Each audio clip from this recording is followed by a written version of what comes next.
Excuse me. There we go. What up, guys? Motivation here, and today, all I'm gonna say is, Miles finally got a film of Spider-Man. Yes! Oh my god. Spider-Man into the Spider-Verse. Amazing film. Just fucking amazing. I mean, I could go on about this. But basically what the story is, it's basically not Peter Parker, but another Spider-Man called Miles Morales. And he's just starting a new college or school. And what happens is, like, he stumbles upon Spider-Man, you know, his Spider-Man, because he's not Spider-Man yet. But basically what happens is, like, he gets bitten by the radioactive spider, which is a bit different. Because, like, when Peter did it, it was in a science lab. But when Miles does it, it's in a alleyway. And it's just like, ah! So, yeah, what happens is, like Peter, Miles goes through changes, but he kind of breaks the fourth wall a bit and looks at all these Spider-Man comics. What I love, which is, basically, like, he tests all these powers out, but basically, what I love about all these different versions of Spider-Man is, like, how they're all different stories of how Spider-Man gets bitten. I mean, like, yeah, they're all different stories, so that's quite interesting. And so one is, like, Miles basically goes around snooping around Fisk Industry. Well, wait, is it Fisk Industries?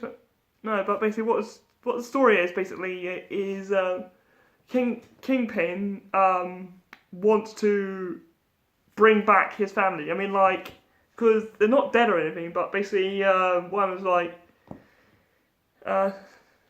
unlike, this is like a new Spider-Man, because what happens is Kingpin is caught beating up Spider-Man because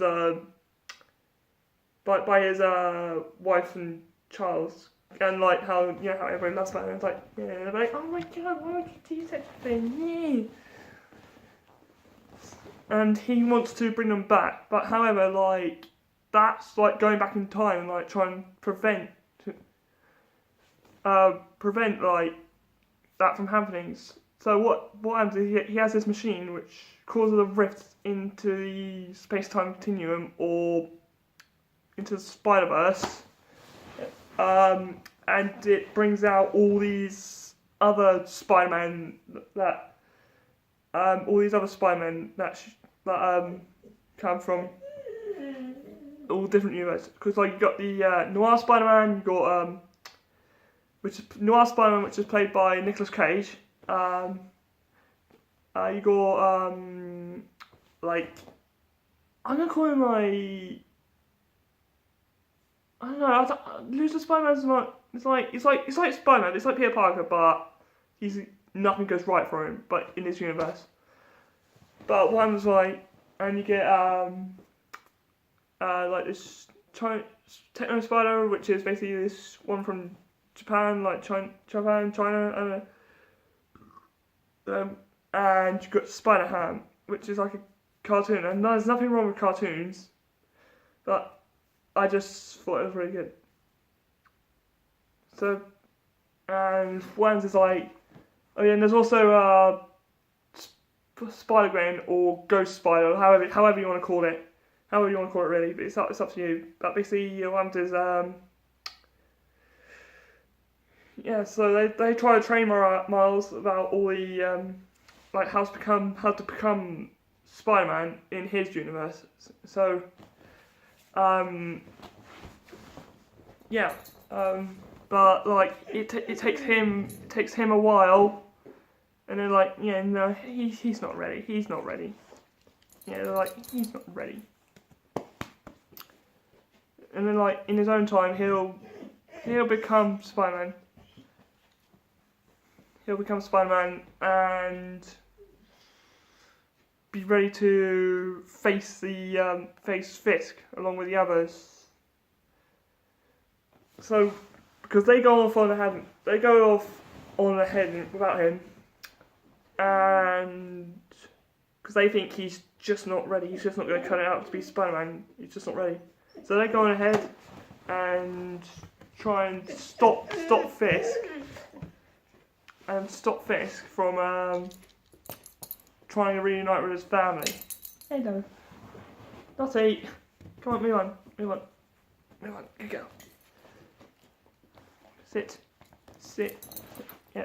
So basically, they try to stop Fisk, but they're kind of not without a team, without Miles. So what happens is like Miles comes in with his new Spider-Man suit, which basically like what he he just draws over. He just takes the original suit, basically like turns it into his famous black and red one, which is like one of the best suits in the whole Spider universe. And and while realities are warping around them, like all the cities are building together, and all the cities being fusing together, like all the universes, it's all starting to suck into one big massive universe, which they do not want. Because can you imagine like a universe where everything's like all different and like confusing? Yeah, I don't think so either. It'd be so confusing. I'm like, what? But what happens is they stop him, and then well,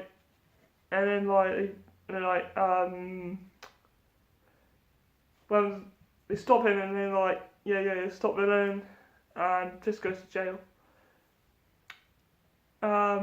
Okay, now for the characters. I loved all the characters. All the characters were great, especially Miles and Nicolas Cage's noir Spider-Man. And what I was like, and there's also other characters, including Miles' parents, which is great because like he's trying to protect the city and trying to show his love for Miles at the same time, but it's got to be hard and it's tough love, but basically, story's very good. And they're playing animation.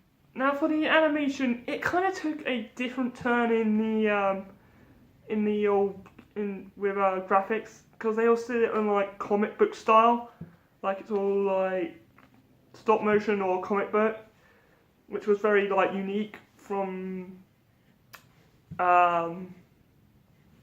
what Sony usually does. I mean, like, yeah, because this movie was Sony Pictures Animation, and I thought this was like one of the best Spider-Mans ever. And soundtrack was brilliant. Absolutely loved it. Loved the whole thing. What else can I talk about? Post credits. Yeah, there is one post credit, which is quite funny, and it's first it kind of trolls you, because what happens is it goes into like 2099 Spider-Man, which is Miguel O'Hare, and Dottie, no. Sorry, she's been alone for a very long time, and I just come in and she needs a friend. But basically, I've said I'd do this review first, and I'll play with you.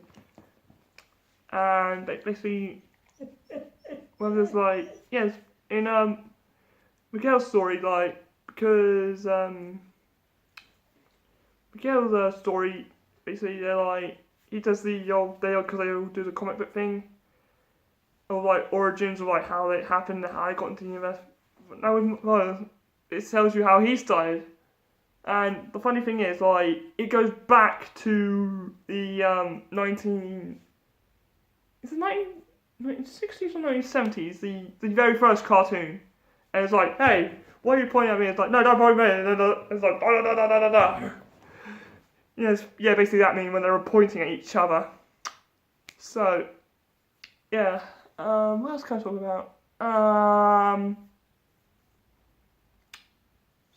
Spider-Man, yeah, she was good. The Japanese Spider, yeah, she was okay. Yeah, she was good.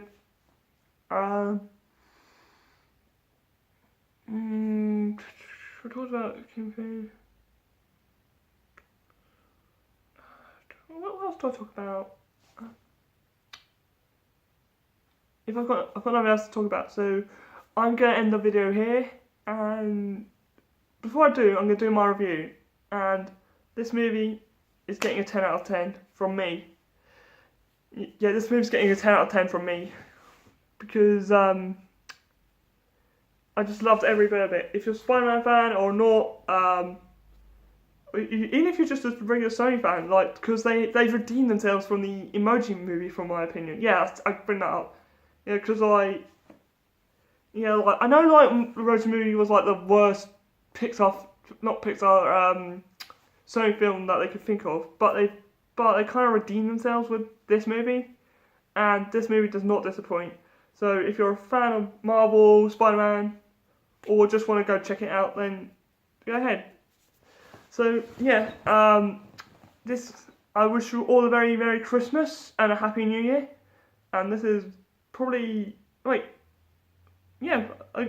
this time I'm gonna be like wishing everyone a Happy Christmas because I've got a couple of more reviews coming in, and I don't know if I'm gonna be doing them with Superbat and the guys. But basically, if you want to, yeah, that's all I can think of really. And I will see you guys on the next video. Bye.